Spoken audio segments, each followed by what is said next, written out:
కేసీఆర్ ఒక్క నిమిషం కాదు గెల్లి శ్రీనివాస్ యాదవ్ గారు అంటారు. ఒక్క నిమిషం, కేసీఆర్ ఈగో హట్టి చేసే విధంగా చేశారు. ఇప్పుడు రేవంత్ రెడ్డి ఈగో కూడా హట్టి చేస్తే మీకు ఏమొస్తుంది అంటారా? స్టూడెంట్ యూనియన్స్ టీచర్ రిక్రూట్మెంట్ విషయం లోపల ఆ రోజు అలహాబాద్ హైకోర్టు ఇచ్చిన తీర్పు ప్రకారం అన్ని యూజీసీ మొత్తం దేశవ్యాప్తంగా కూడా రిక్రూట్మెంట్. సరే, టీచర్ రిక్రూట్మెంట్ ఒక నిమిషం గెలిచిన టీచర్ రిక్రూట్మెంట్ యూనివర్సిటీ వీసీ కూడా పెట్టరాదా?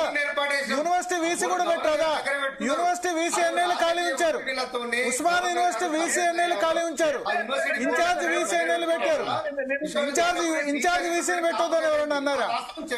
ఒక్క నిమిషం, మీరు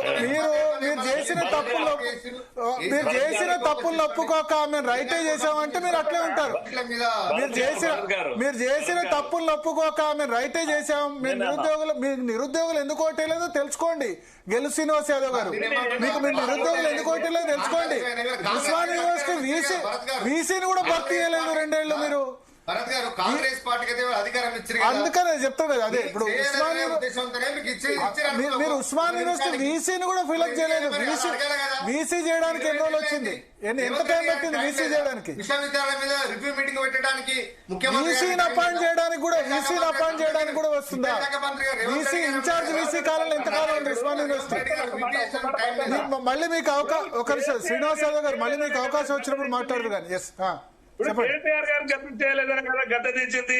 కేసీఆర్ గారు ఈ విధంగా విద్యా ఆగం చేసిండు, నిరుద్యోగులు పట్టించుకోలేదనే కదా కాంగ్రెస్ వాళ్ళని గెలిపించుకున్నది.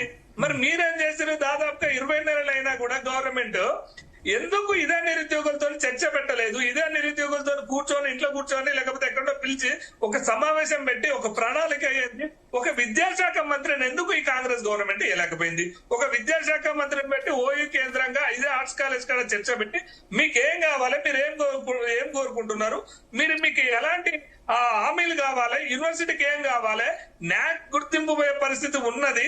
మరి దీనికి ఎట్లా దీన్ని ఇంప్రూవ్ చేయాలని చెప్పేసి వాళ్ళు ఒక కమిటీ వేయలేదు. ఇవాళ వచ్చి మళ్ళా ఆర్ట్స్ కాలేజ్ కాడికి వచ్చి పోతారని చెప్తే మనం ఎట్లా నమ్మాలి?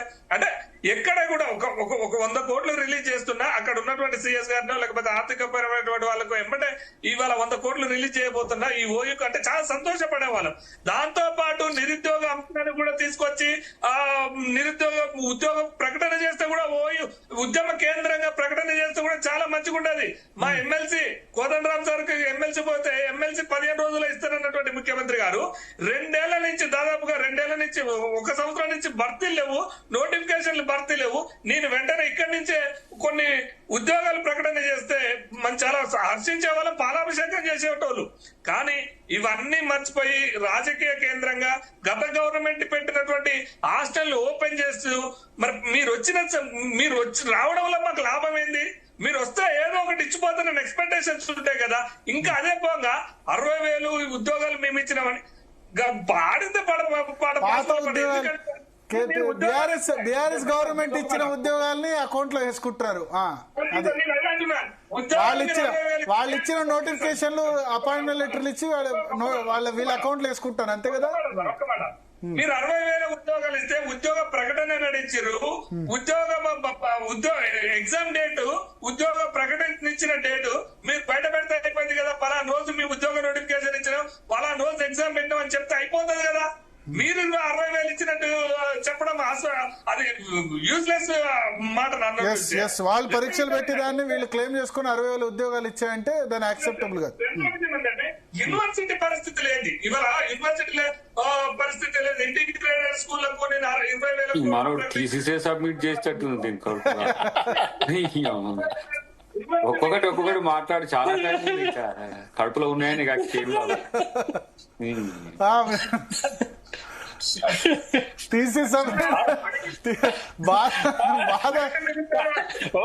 మంచిగా చెప్పు, అన్ని ఇంటర్ జనం వినాలి కూడా కదా.